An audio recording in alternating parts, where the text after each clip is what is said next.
wanted to go over the Scholastic news article that we have.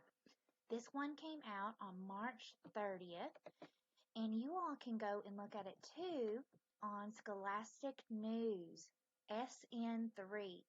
You need to remember my password is ETER and then a 3 on the end, and you guys can pull this open too. So this is the first page of the reader, and it says Civil War Spy.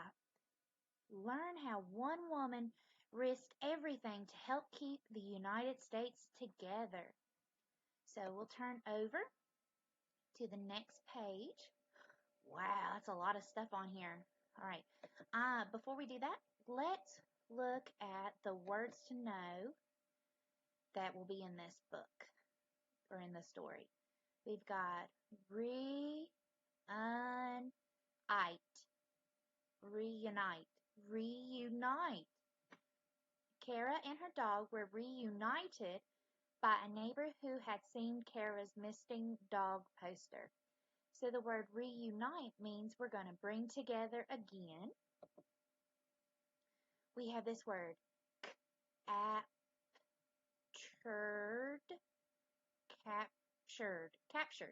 okay, and it means caught. Police officers captured the person who they thought had robbed the store. This one is decade, and it's a period of 10 years. So most of you are coming up on a decade of life. That means you've been alive for 10 years. This says that computers are more common in the classroom today than a decade ago. This word is bureau, an organization that collects information. Workers from the Census Bureau may visit people to ask the census questions. So that is going on now. We're going to read some more about it later. Sorry, my email keeps popping up there. Okay, and here's a little video we're going to watch.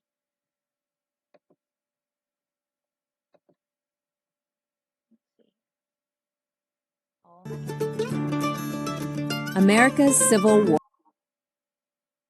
War. The Civil War was fought between 1861 and 1865. It was the deadliest. Let's go back. America's Civil War. The Civil War was fought between 1861 and 1865. It was the deadliest war in U.S. history, and an event that changed the nation forever. Trouble had been brewing for many years leading up to the war. There was growing tension between the northern and southern parts of the country. The United States were not so united. One big issue was slavery. By the middle of the 1800s, had made slavery illegal. But many states in the South still allowed people to own slaves. Millions of slaves were forced to work on plantations, helping to grow cotton and other crops. The Southern economy depended on slavery. In November of 1860, Abraham Lincoln was elected America's 16th president. People in the South were not happy about it. Lincoln had already spoken out against slavery in some of his speeches. Many Southerners feared he would try to ban slavery across the U.S. Even before Lincoln could be sworn in as president, some Southern states seceded or broke away from the U.S. They formed a new nation that they called the Confederate States of America, or the Confederacy. Over time, 11 states would join the Confederacy. They chose their own president, a man named Jefferson Davis, and wrote their own constitution. Lincoln thought it was his highest duty to preserve the Union, to keep the U.S. together as one nation. But the split between the North and the South turned violent. On April 12, 1861, fighting broke out at Fort Sumter, South Carolina. The Civil War had begun. At first, no one thought the conflict would last very long, but they were wrong. For 4 long years, Americans fought against one another in 50 major battles and hundreds of smaller ones. Some of those who fought were African American soldiers who were allowed in the Union Army starting in 1862. Others were women who disguised themselves as men in order to join the armies. Boys, some as young as 13, signed up to fight, lying about their ages to join the battle. By the war's end, more than 620,000 soldiers had died, some from injuries they received on the front lines, others from terrible diseases that swept through the ranks of the two armies. The major fighting finally ended on April 9, 1865, when Confederate General Robert E. Lee surrendered to Union General Ulysses S. Grant in Virginia. President Abraham Lincoln was assassinated less than a week later, but he died knowing the U.S. would be reunited at last. Over the next several years, the southern states rejoined the Union, and the nation began to heal. Okay, so if we go back and look Even before Lincoln could be sworn, if we look at the map, okay, these say that these are not states yet, but we have the Union and the Confederate States. There it is. Okay. So right here, this is the same time that West Virginia became its own state, is because we didn't believe in slavery, and it was wrong. But the people down south, where there's not as many mountains and there's more farming industries, wanted the slaves there so that they could work the farms. Whereas all through here, we have lots of mountains. So the main thing was that they had buildings and they were more industrial. They didn't do as much farming as what happens down here, okay? So that's one of the main reasons why these people wanted slaves, is to work on the farms. Whereas up here, we thought it was wrong. We didn't really need them, and we just thought, these are real people, we can't do that to them. So that's what that is. So now, if we go on to the story, it says, A U.S. History Spy in Disguise. During the Civil War, Sarah Emma Edmonds disguised herself as a man to serve as a soldier and a spy. As you read, underline 3 examples in the story of Sarah Emma Edmonds acting bravely. So we are going to find examples that shows her bravery. It was May 1861. A month earlier, a battle had broken out in the United States. Americans in the northern and southern states had begun fighting each other in what became known as the Civil War. Now the armies on both sides needed soldiers. Men rushed to enlist or sign up to fight. So that's what enlist means, to sign up to fight. In Michigan, a young woman named Sarah Inman Edmonds snuck in the line with the men. Back then, it was against the law for women to serve in the military and also to vote and stuff, guys. You remember that? So Edmonds disguised herself in men's clothing and changed her name to Frank Thompson. It worked! Edmonds became a soldier in the North Union's army, a divided nation. So Edmonds had moved from Canada a few years earlier. She loved America, and now it was splitting apart. The Civil War began after the Southern states decided to break away from the United States. They didn't want President Abraham Lincoln to end slavery across the United States, so they formed their own nation known as the Confederacy. Lincoln hoped to reunite the nation, and he was willing to go to war to do it. A soldier and a spy. Edmonds fought to keep her country together. She served in the Union Army for 2 years. Disguised as a man, she gave medical care to injured soldiers. She raced on horseback to deliver messages near the front lines. That's very brave, to go up to the front line of a war to deliver messages. According to her writings, Edmonds even worked as a spy. Once she dressed as a baker and went behind Confederate lines to sell cakes. That also makes her very brave. She was able to learn about the enemy's plans. Every time she went on a spy mission, she risked being captured or killed. In 1863, Edmonds caught malaria. a serious illness. She knew that if she went to an army hospital, a doctor would examine her. She worried she would be discovered, says historian Audrey Scanlon Teller. She had to leave the army. When the war ended in 1865, Edmonds was happy to see the nation reunited. Later, she told her story to the government. It agreed to give her the same payment that the male veterans received. Scanlon Teller believes that Edmonds deserves it. She risked so much to be a soldier, says Scan Teller. And this is by Karen Kelhauner.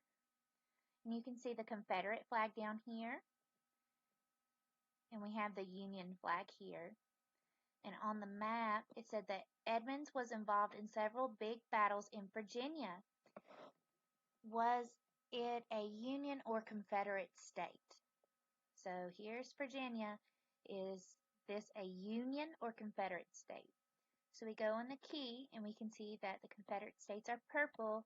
So Virginia fought in the Confederacy that was for slavery, not against it. Today, people act out major battles of the Civil War to teach others about our nation history. So yes, you can see Civil War reenactments that do this. This right here, it says, before Sarah, before the war, Edmonds wore long dresses like recent women of her time. After Frank, when Edmonds worked as a soldier, she wore a suit jacket and pants, and she also changed her hairstyle. On the side it says, if you were a Civil War soldier, about 3 million soldiers served in the war, including thousands of kids who lied about their age. Here's what life was like. You would go weeks without changing clothes or washing up. You might make only $13 a month. I can't read the rest of that. Do you see a familiar face on this bill? Okay, yeah. Do you see a familiar face? Abraham Lincoln. Your food might have been bugs. A cracker with bug larvae inside was called a worm castle. You could be away from your family for years. There were no phones or computers, so the only way to keep in touch was letters. So that's interesting. This was in 1861, so 150 years ago, a little bit more. Okay, on the second page of the Scholastic article, we're going to learn about the consensus. So, I think if we go back to this screen, oh, here's another picture. You can see a reenactment right here.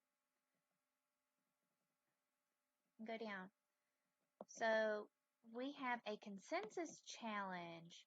Watch a video to test your census knowledge. So, let's watch that after we read this. Okay. The 2020 census. How many kids are in your class? It's probably easy to count them. But what if you had to count every student in town? And what if you had to record details like each kid's name, age, race, and gender? It would be tough. This spring, the U.S. government faces a similar challenge. It's conducting a census or official count of everyone in the nation. In most of the U.S. Census, 2020 kicks off this month. The census is not a new idea. In fact, the U.S. Constitution says that a census must be taken once every decade. The first one was taken in 1790. Back then, officials rode around on horseback to count people. Check out the infographics to learn more about the modern-day census. So many people, the census counts the population of each state, and this map shows what the 2010 census said. So you can see the population by state here. We have a light blue, a medium, a darker, and a green. So we have less than a million, 1 million to 15 million, 15 million to 30 million people, and more than 30 million people. So West Virginia is the medium color. So we have between 1 million to 15 million people that live here. But in 2010, the census counted 308,745,538 people in America. So if you were to count one person in the U.S. every second by yourself, it would take you about 10 years to count everyone. This was the challenge. Which state that we see here had the most people? If you say this one, CA, California, you are correct. Then this says, name 3 ways people can respond to the census. Well, right here, how it works. A census letter is sent to every home in the U.S. It describes 3 ways people can answer the census question: by mail, by phone, or on the internet. So there are the 3 ways. You can answer the questions by mail, phone, or internet.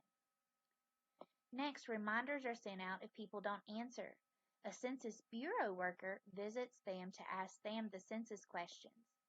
The Census Bureau counts everyone's answers, then puts that information into reports and charts they shared with local, state, and national leaders. The data is used to make big decisions, guys. That's why it's very important you do it. For example, it determines how many lawmakers each state gets to send to the House of Representatives. States with more people get more representation. It also helps determine how much money states get for things like schools. So, if we have a lot of people, we're going to get a lot more money. But if we have fewer people, we won't get as much money, okay? So where are the kids? In 2010, these 5 states had the most kids. So this says that it is measured in millions. So California had 9 million kids there. Florida, which is close to us, only had 4 million. Census workers take an oath to keep people's names and answers private. This year's census is offered in 13 different languages, so everybody can take it. So let's look at that video now.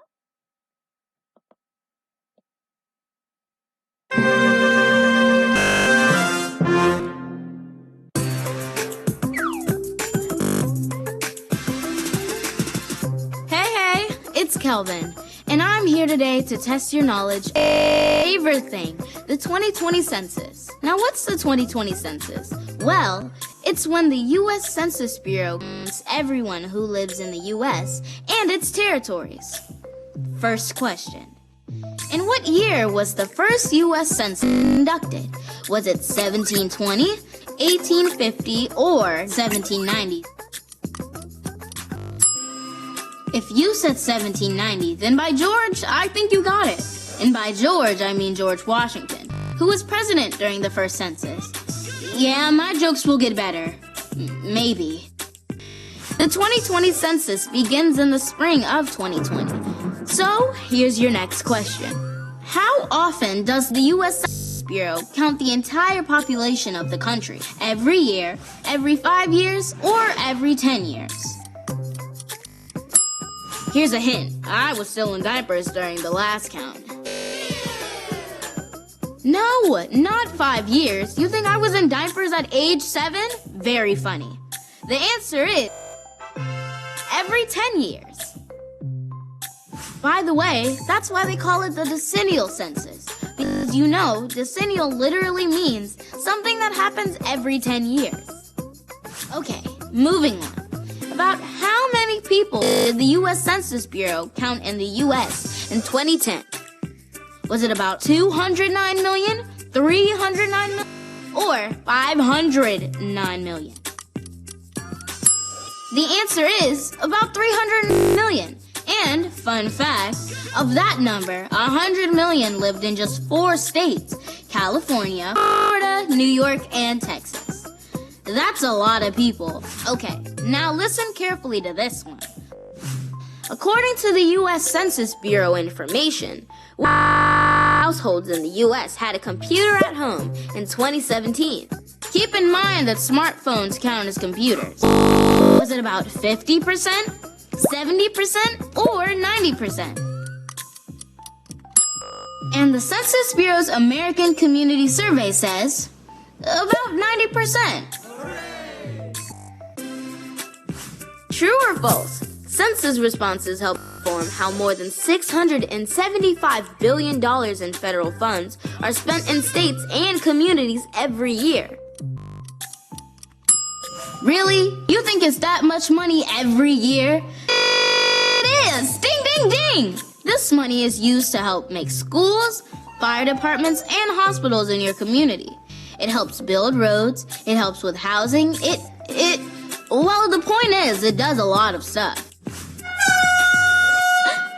Oh, that sound means our time is up. Congratulations, you won an amazing prize. You've won the chance to be counted in the upcoming census. What did you expect? A week off from school? You know what that's called. Spring break. Oh, that's it for today. I've got to go. I'm late for gym class. Also, go home today and circle April 1st, 2020. April 1st, 2020 is also Census Day. It's a day to remind the grown-ups you live with to respond to the 2020 census. They can respond online, by phone, or by mail. When I ask if someone in your household completed the 2020 census, your answer should be yes.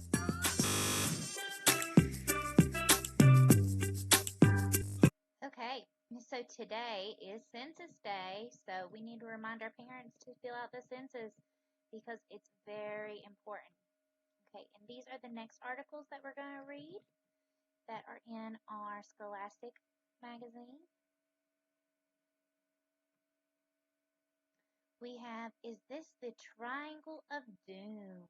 I'm going to pull it up on here just because it's a little easier for us to read and for me to read. I'm old. I can't see. I've got to use my glasses and a magnifying glass to read some of this stuff. Okay, so is this the Triangle of Doom? 95 years ago, the Cotopaxi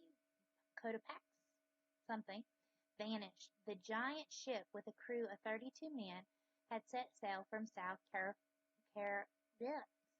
Carolina. It was headed to Cuba with coal, but it never arrived. Yet, years later, some people developed a theory. They guessed that the ship had been lost in the Bermuda Triangle. That's an area in the Atlantic Ocean to the east of Florida. People pointed out other ships and airplanes had disappeared in the area over time. They claimed a mysterious force must be at work in the Bermuda Triangle. So, can you see how the Bermuda Triangle got its name? Miami, Bermuda, Puerto Rico. So this right here is the Bermuda Triangle, and it probably got its name from this right here. And when it has UK down here, that means that the United Kingdom owns the land right there, and Puerto Rico is a U.S. Territory too, okay? It's not a state, but a territory. Most scientists disagree. They say the number of vehicles that have gone missing in the area isn't unusual, and there are good explanations for the ones that have disappeared. One explanation is stormy weather in the area.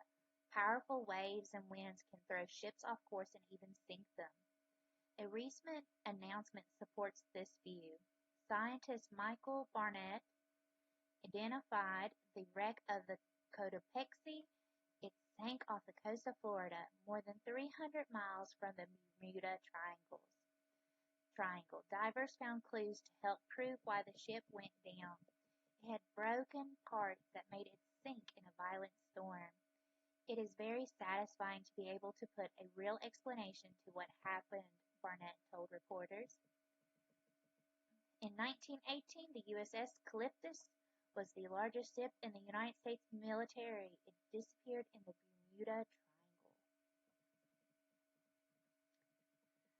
In 1945, the mission Flight 19 with 5 aircraft and 14 crewsmen disappeared in the area. The same day, the rescue boat Mariner and its 13 crewmen went missing. Nearly 95 years after it went missing, the Cotopaxi has been identified outside of the Bermuda Triangle. So, some mysterious things missing because of the Bermuda Triangle. Okay. Let's see.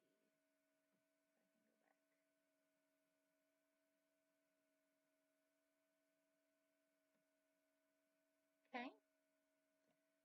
Okay. Now we've got book buddies.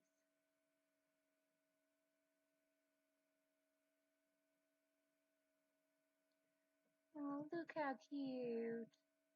This little girl's reading to a kitty cat. What's even better than reading a favorite book? Reading it loud to a furry friend. At the Montclair Township Animal Shelter in New Jersey, kids visit twice a month to read aloud to the shelter's cats. The program called Pause to Read is meant to help kids practice reading skills and build confidence. It helps that the cat don't mind when the readers stumble or make mistakes. The program is perfect for the kittens too. The cats like being read to, said Liz Morgan, the shelter's director. They settle in and calm down. For some cats, story time has an especially happy ending. Since the program began 2 years ago, several have found their forever homes with the reader's family. Your turn. What book would you like to read to a cat and why?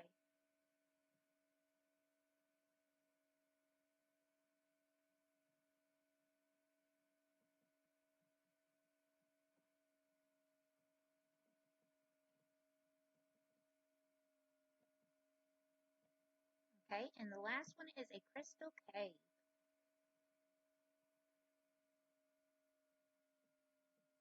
Look how beautiful, guys. So cool. Many geodes, rocks with spaces inside lined with crystals, are small enough to hold in your hand. But check out one of the world's largest geodes.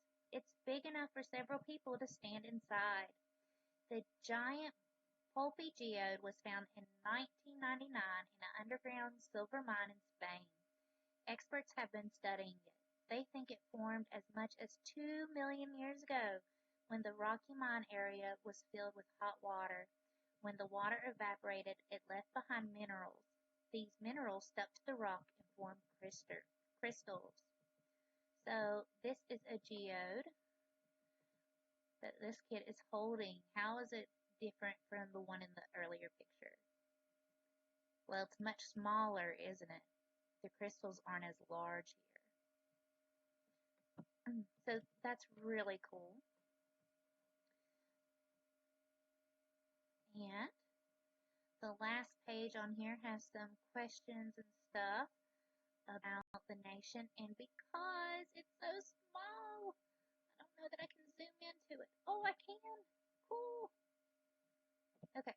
So a nation at war. The Battle of Antietam in Maryland, September 17, 1862. 1861, April 12th, the first shots of the war were fired at Fort Sumner, South Carolina. January 1st, 1863, President Abraham Lincoln issues the Emancipation Proclamation. It says that enslaved people in the South are free. July 3rd, 1863, the North wins the Battle of Gettysburg in Pennsylvania and begins winning the war. The war starts to end when a Confederate soldier in Virginia surrendered. A few days later, Lincoln is assassinated or killed in April 9th, 1865. So question 1, what did the Emancipation Proclamation say? Right here. Emancipation Proclamation. It says enslaved people in the South are free. No more slavery. Which side won the Battle of Gettysburg? Nope. Oh, here's Gettysburg. The North wins. Do you guys remember what the North was called if they were the Union or the Confederates? They were called the Union. So, the Union and the North win. Number 3. When did Confederate troops surrender in Virginia? What happened a few days later? Nope. Oh, here we go. The war starts to end when the Confederate troops surrendered, and then a few days later, Abraham Lincoln was assassinated. Okay. All right. In the article, Spy in Disguise, what is the meaning of the word enlist? To wear a disguise, to move to a new country, to go on a spy mission, or to sign up for military service. Hopefully you guys say it's D. Enlist means to sign up for military service. Number 2. Which of these words best describes Sarah Emma Edmonds based on the article? Fearful, patriotic, angry, curious. Hopefully you all say that she's patriotic. She fought for our country. Which detail best supports the answer to question 2? So if I said she's patriotic, which one of these shows that she is patriotic? She raced on horseback to deliver messages. Later, she told her story to the government. She loved America. Once she dressed as a baker. Which one shows that she is patriotic? Should be C. She loved America. Which detail about Edmonds is found in the section A Happy Ending? That why she left the army, how she became a spy, where she was born, or how long she lived. I don't remember C and D being a part of there, but if I go back to the beginning of the article and look in that section,